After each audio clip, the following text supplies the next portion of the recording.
Ignition sequence starts. 6, 5, 4, 3, 2, 1, 0. Liftoff. We have a liftoff.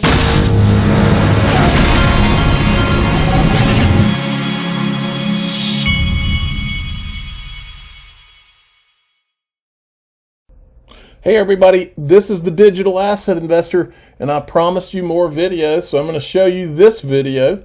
This video is Joseph Lubin, and he's talking. This is after they got the SEC, after the Bill Hinman speech.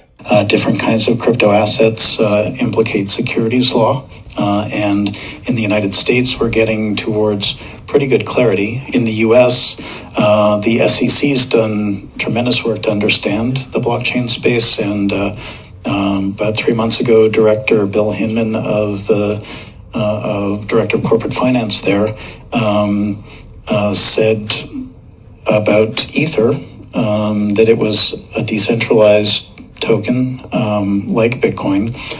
More importantly, they shared their understanding that there is this new kind of construct, essentially a protocol-based open platform or a network business model where lots of different people and companies can get together and perform different roles. Those roles are glued together by business logic of a token, and if they emerge a set of services or products, then that token can rise in value and everybody can benefit.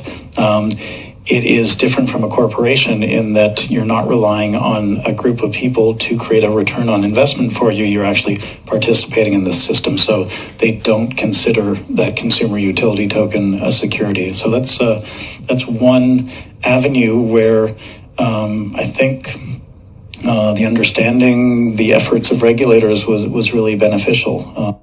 Now, I want to reiterate, I want different kinds of crypto assets. I want to reiterate, I don't want anything bad for Ethereum or consensus. I want all of this stuff to do well, but I don't think that what was done in this whole thing was above board. I don't think I think there were really bad things done in this whole equation, and I think that I want there to be a level playing field. But I believe that there were people involved in this whole situation that had ulterior motives. That's the deduction. And I've only gone where the truth led me.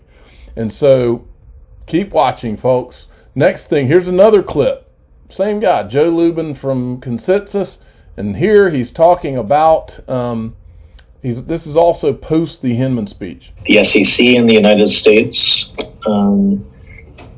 looked at a whole bunch of issuances of tokens, and they decided that some of them were acceptable, did not represent the issuance of and sale of securities to Americans, or unregistered securities to Americans. And they came up with this notion, sort of new kind of doctrine of sufficient decentralization. So they looked at the Bitcoin protocol, they looked at the Ethereum protocol, and they came to understand that those systems were pretty massively decentralized, even though they're fairly young protocols, and nobody was, quote, in charge. So no single small set of actors really controlled those systems. And so they deemed those tokens to be not securities, and therefore not subject to certain kinds of constraints and forcing them to be traded on certain kinds of venues. And since then, it's generally come to be acknowledged that that Bitcoin and Ether are more akin to commodities than to securities. Okay, and by the way, I've got a deep, you know how BitBoy always says he has these deep inside sources. Well, I do have a source, but it's not a deep secret inside source. I'm still not going to name their name, but I did get a new name in this whole thing. So wait till you see the video I show you at the end of this from my source that's top secret, deep, high up, way up. That's what I'm just joking there. Okay.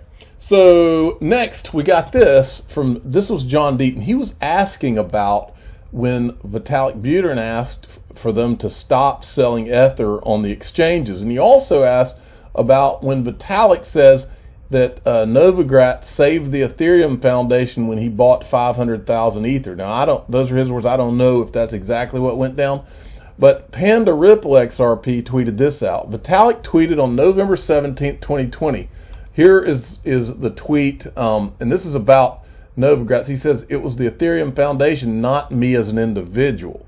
So apparently Novogratz bought those Ether from the Ethereum Foundations.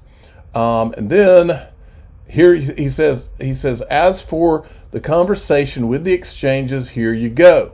And this is the conversation that you're looking at right here. And if you go down to about right, where is it? I saw it earlier today. Let's see if we can contact him. Here it is. Vitalik Buterin. Okay, you guys, stop trading. Okay. Then this guy says this. He says, and deposits and withdrawals. All exchanges stop withdrawals right now. Emergency. This was on June 17th, 2016. Then I put this video for John Deaton up. I found this video and I went, this is Gavin Wood from Ethereum, one of the co-founders of Ethereum. Listen. Let me hit the old refresh button there. He's referring to that. Due to a technical flaw in the DAO, in this piece of software, in this website that sits on top of Ethereum, someone was able to attack it and to drain about a third of the money that the DAO had managed to collect into a child DAO, so into a kind of an offspring of the same sort of thing, but an offspring. Now, the reality is that the money is still sitting there, so we know precisely where it is. We can see it in the system. There's a balance. It's bigger than it should be. But there's a different owner. And at the moment, the owner is unable to withdraw it. So due to safeguards in the DAO, it sits at about 39 days before the owner can withdraw it. And so we have this time in order to determine whether we're going to do something about it or whether we're just going to let it go. I think that what he's saying is they've got this time because they've been able to freeze it and stop the trading on there. Okay. But I don't know a whole lot about what went on back then. But so anyway, now I wanted to, in that same interview with Gavin Wood, I happened to hear him say something else, and I remembered something that Joe Lubin said. Here's Joe Lubin being interviewed by Ran Nooner, and then watch what Gavin Wood says. I added it on the end of this. It was sold very explicitly to software developers, to people who intended to use the system. It was not sold for speculative purposes. Okay. Did you make a lot of money on it? Not as much as some others. Not as much as some others. Okay. Would you like to explain that? There are many. Something went the other way, or? I suppose it was, in some sense, it didn't take the route of what you would normally expect a technological venture to take. The route was done in a much more inclusive environment, where the people, normally in a technological venture, there's maybe 2 or 3 people that take, in some sense, the lion's share, subtracting from later employees and, of course, equity sales. But generally, there's 2 or 3 people, and that really wasn't the case with Ethereum. With Ethereum, it was always meant to be a very inclusive system, both in terms of how any of the sort of potential tokens were shared out, and in sense of, and of course in the sense of, who's allowed to help build it, and who could develop on it. How we can bring as many other projects in to help make this a success. So some people took more money out of it than you did. Are you disappointed in those people? For me, it was always about getting this project out into the open and seeing it used. Okay, so he wasn't upset with a lot of those guys that took a lot of money out of it, right? Okay, now Gary Gensler is going to be in front of Congress on September 14th, oversight of the U.S. Securities and Exchange Commission, Tuesday, September 14th. And these are the, that was from James Rule. These are the members of the Banking, Housing, and Urban Affairs Committee that will be there to ask questions. So if you want to reach out to any of these congressmen, the number one question we need to have Gary Gensler he needs to answer the question for Congress. One simple question. Is Ethereum a security? Right now, is it a security? Is that just the fact right now? Is it a security? He has not been willing to answer that yet.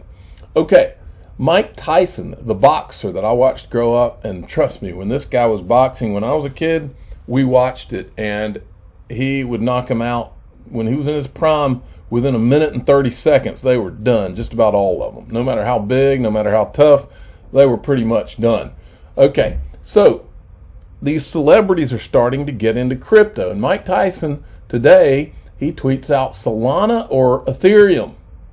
Now, if you think that these kind of things are a coincidence, once the JP Morgan and the boys and all these guys, they start, it's not just them, it's a lot of these people that have, anytime XRP has started to surge, anytime Cardano has started to surge, anything that doesn't fit the narrative, Bitcoin or Ethereum, and they start coming out of the woodwork.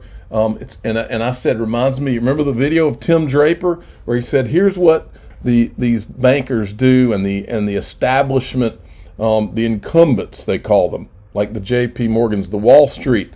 The second that whatever it is they got their money in starts surging, where there's going to be some competition, what Tim Draper said is then they go out and they start planning stories, and they go out and then they get their buddies to sue them, and then they go out and get their government people involved. That's what he said. So here we have, right when Solana and all these are starting to surge, Cardano's been doing well, JP Morgan, Wall Street giant JP Morgan has warned over froth and retail investor mania. They didn't warn about it when it was Ethereum and Bitcoin, but they have to warn you about it now because it's Solana and some of the others. That's how they play the game, folks. Speaking of how they play the game, John Deaton tweeted this out. He says, curious time, don't you think?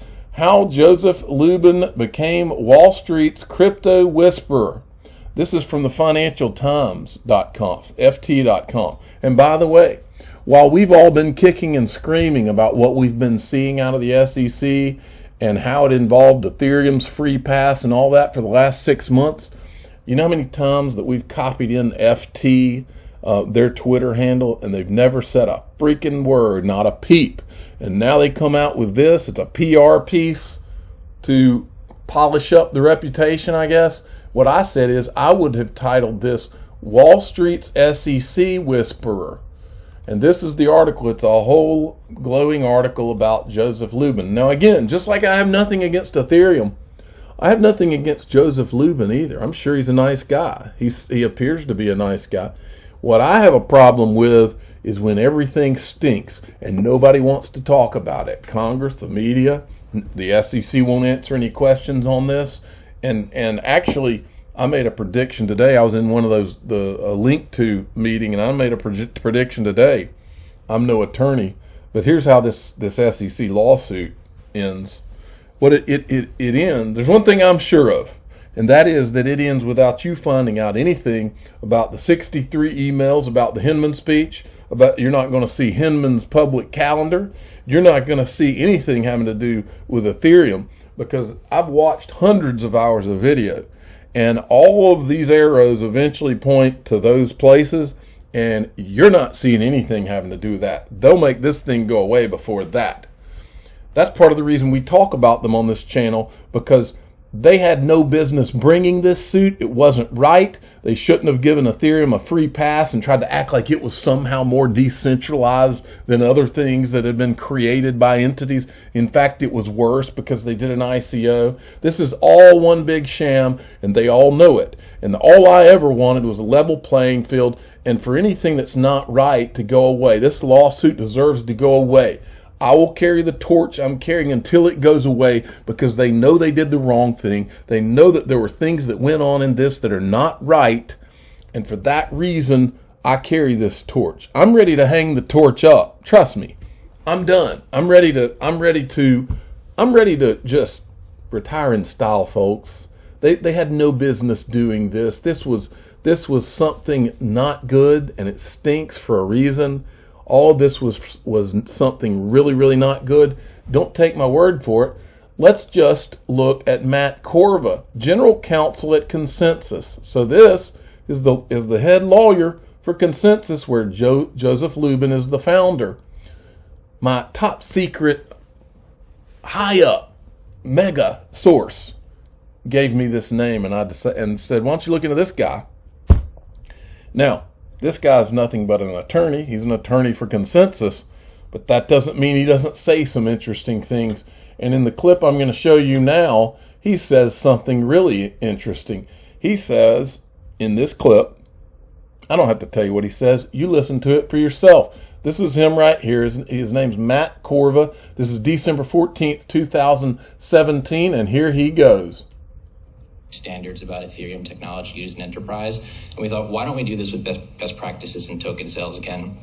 So we started a little bit on this with the Coinbase framework last year, and the idea of the Brooklyn project is getting to a place where token sales better protect consumers.